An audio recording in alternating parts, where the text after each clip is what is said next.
What's happening, guys? This is Chris of Get a Life by Good Looking Loser, also known as Lifestyle by Good Looking Loser, formerly a small little website called Hair Loss from Steroids, which still exists.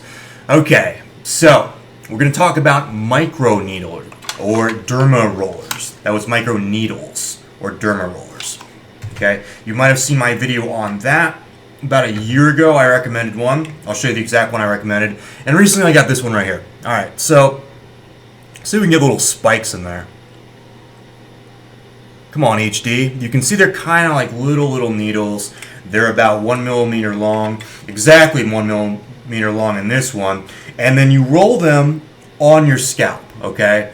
And basically the idea for hair loss is, and these are approved by the FDA, the idea is to make some very small micro incisions, okay, to better allow your topicals to absorb. And the one that I made reference to in the other video was minoxidil, okay? So you use that as directed, make your little incisions, and use minoxidil after, okay? People have been having really good success with that. And it's not something, even after a year's use of it, that I can comment that, it's definitely a huge difference. But it's one of those things, it's very inexpensive. One of these will last you a while, okay? I think, the needles will dull, but you can probably use one for about 5 months, okay, even on a daily basis. That will certainly do nothing but help, okay? It might even stimulate hair growth. I don't know. The main reason is we want to get the topicals in there. And case in point, minoxidil, but also, and you'll have to kind of YouTube search these videos, RU58841. Okay, that is the the miracle, supposedly anti-androgen for doing that. So that's what I've been doing with my research subject, okay? Hop out of the shower, use the microneedle as directed, put the topicals on, and if you are using RU for research, you want to do that prior to minoxidil, okay? I mentioned that in those videos. So here's the one I had before, okay? This is the Microneedle by New Spa, okay? The needles are a little longer. Actually, they are 1.5 millimeters, okay? And the one that I just showed you by SGF Limited is 1. Now, which one do I like better? Because that is the topic sort of this video. I would say the one by New Spa better, and I'll put that link below, okay? To the exact one, this is going to be this green one right here, okay? I've gone through 2 of them.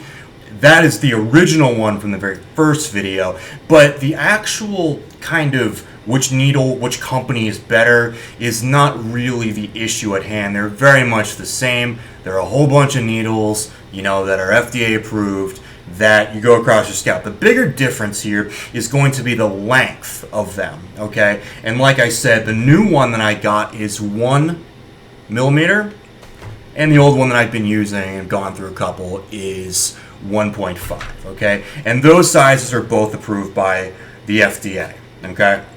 For home use, actually. So I actually like the one that is bigger, okay? Specifically the New Spa one, all right? 1.5 millimeters long. I do feel that gets further down. I mean, it does. It's arguably 33% longer, right? Okay, it's 0.5 millimeter longer. All right, it's going to get more into your scalp. Now this might be personal preference, but it certainly wouldn't hurt going further down, unless it literally physically hurts when you're getting to the ones that are, kind of 2 millimeters and above, which are not approved for home use, so you don't have to worry about that. I kind of liked it where, and this is just me in general, if you're getting a massage, I want to feel some shit. Like I really do. I rather go a little bit more than a little bit less, okay? And that is such the case with the 1.5 millimeter New Spa Microdermaroller, okay? You can, now on these, you'll get the hang out of using it, all right? Read the directions, start just by barely rubbing on your scalp. Do you see how it feels? It's not something you want to push and grind on there, because regardless of what size it is, if you're pushing and grinding, it's gonna open up some, rather big incisions. But for the one that's 1.5 millimeters, you definitely feel that a bit more. You feel like little pricks, okay? And if if you do it enough, my scalp is sensitive, okay? And I remember when I got the hair transplant back 2006, okay, and 2009, especially when in 2006, the first time going in when I didn't know what to expect, my scalp was very, very sensitive, okay? I don't know what that is. It's probably a genetic thing.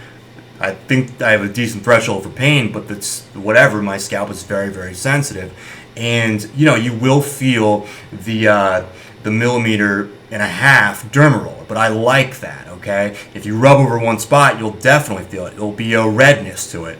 I wouldn't go overboard, but that's a sign that it's in there, it's working, and to me, I like that. If you go too much, too hard over one area, you might get little specks of blood, but because these are little micro incisions, okay?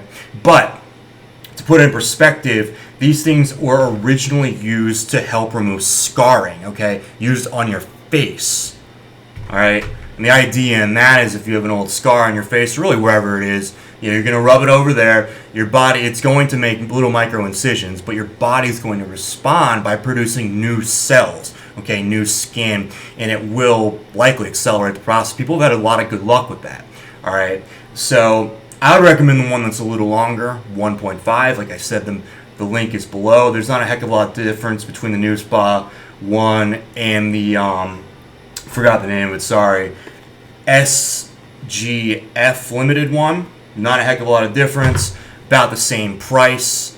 Okay, if one claims they're better than the other, then they're just marketing to you. They're both very good. So you can't go wrong with either one. And I do think if you're, doing the research on RU58841, that it'd be something you pick up. Okay, couldn't hurt. And one lasts for a while. You use it on minoxidil too. Especially if you're using the generic minoxidil. And I made that point before. Obviously, my recommendation is the Lipogain, and by all means, it still is. But if you're using a generic minoxidil, people are obviously worried about the absorption. Now, there's no, miracle kind of substance, whether in the Lipogain or the minoxidil, it's going to make it absorb better than the other one. But this will certainly help. Like I say, couldn't hurt. At this point, I'm just blabbering on and on, but if you've made it to the end of the video, thank you very much, and I think this thing could be useful for you. You might even help your hair growth, okay? Talk to your doctor, even though these things you can order right off Amazon, FDA-Approved, see what he thinks about it too. If you've noticed, and I talked about this in the video before, my hair actually looks really, pretty good, okay? It's as good as it's looked in about, I would say, 5 years, if not more, okay? There's a reason for that too, and I'm sticking with this because I am very, very pleasantly surprised, all right? If you want to see my video on it, it's the one before this one. It's on the Topic new shampoo. If not, you can YouTube search it. I think I'm the only one who has the review for it right now, but it's a volumizing shampoo, and I compare it to trichomin, compare it to nioxin. It is a lot better, noticeably better, and those are pretty good too, but this is an A+. Seriously, it's like I sat down and in this video, you can compare this video to prior videos. Not the last one because I used it in that, but videos from years before, just looking a lot better. And if you have thinning hair, I would totally recommend that shampoo too, okay? There's not much that's legit out there, but for volumizing, that shampoo is great. And this is certainly a recommendation that's not 100% necessary, because people have been having success with minoxidil for over a decade, but it's certainly one that couldn't hurt. All right, till next time, later.